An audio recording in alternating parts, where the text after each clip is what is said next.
قریش کے سردار اکٹھے ہوئے تو انہوں نے کہا کہ جی ہماری شایان شان نہیں کہ ہم غریبوں میں بیٹھے، اور غریبوں سننا دین ہے،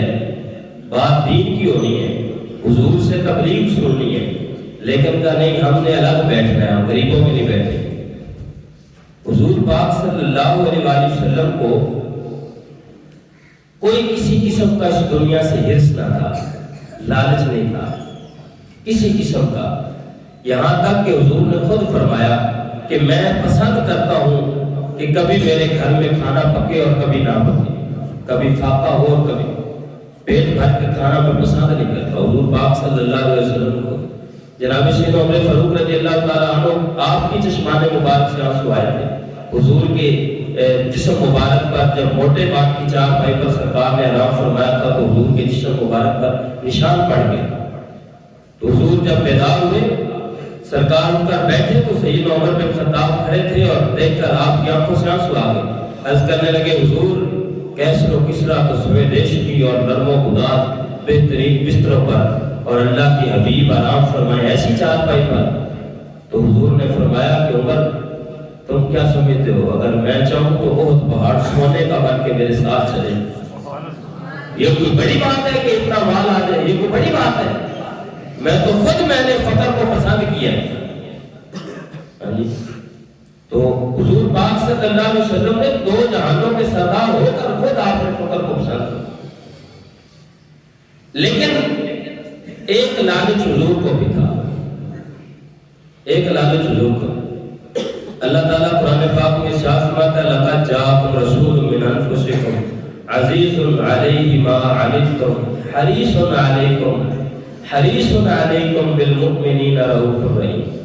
حضور بھی تمہارے لیے حریص ہیں، لیکن حریص اس لیے ہیں کہ حضور چاہتے ہیں کہ میری ساری امت کی بخشش ہو۔ حضور کو حرص ہے کہ میری ساری امت کی بخشش۔ جب حضور تبلیغ فرماتے تھے نا تو آپ نے یہ بات سنی ہے کہ جب حضور تبلیغ فرماتے تھے تو لوگ اپنی انگلیاں کانوں میں ٹھوس لیتے تھے، سرکار کی بات نہیں سنتے تھے، تو حضور پاک صلی اللہ علیہ وسلم کو اس لیے دکھ نہیں ہوتا تھا کہ میری بات کیوں نہیں سنتے، حضور کو اس لیے دکھ ہوتا تھا کہ یہ کافر کیوں رہ گئے، یہ مسلمان کیوں نہیں ہو رہے، یہ جہنم میں چلیں گے۔ کافروں کے بارے میں حضور کو پریشانی اس لیے ہوتی تھی کہ یہ لوگ جہنم میں جائیں گے۔ تو حضور اس بات پر کہ چلو میرے جانے سے کچھ نہیں ہوتا، یہ سردار بیٹھے ہیں کوئی بات نہیں، میرے جانے سے کچھ نہیں ہوتا، میں جاتا ہوں اور میں انہیں تبلیغ کرتا ہوں، اگر میرے جانے کی وجہ سے یہ مسلمان ہو جائے تو بڑی بات ہے۔ تو حضور تشریف لے گئے، حضور پاک صلی اللہ علیہ وسلم نے تبلیغ فرما رہے تھے کہ حضرت عبداللہ بن ام مکتوم رضی اللہ تعالیٰ عنہ آپ اپنی آنکھوں سے نابینا تھے تو وہ حاضر ہو گئے، انہوں نے جا کے حضور کو پکارا، وہ نابینا تھے، ان کو نظر نہیں آ رہا تھا کہ حضور پاک صلی اللہ علیہ وسلم کن کی مجلس میں اور کیا گفتگو فرما رہے، نہیں سمجھ آ رہی تھی، وہ کھڑے تھے، وہ بار بار یوں عرض کیے جا رہے تھے یا رسول اللہ جو اللہ نے آپ کو ہدایت فرمایا ہے آپ مجھے وہ تعلیم فرمائیے، حضور جو اللہ نے آپ کو سکھایا آپ مجھے سکھائیے، آپ بار بار یہ عرض کر رہے تھے۔ حضور پاک صلی اللہ علیہ وسلم کی طبیعت مبارک پر یہ بات ناگوار گزری،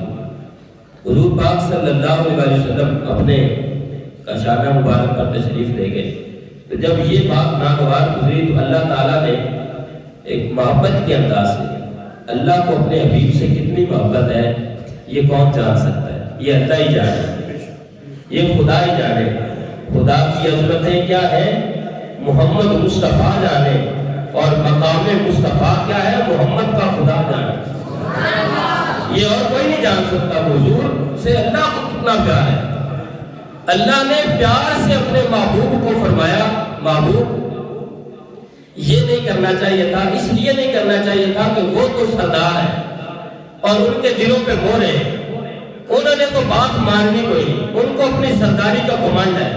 ان کو مال کا گھمنڈ ہے، لیکن یہ بندہ جو کمزور آیا تھا نا اس کو سہارا صرف آپ کا ہے۔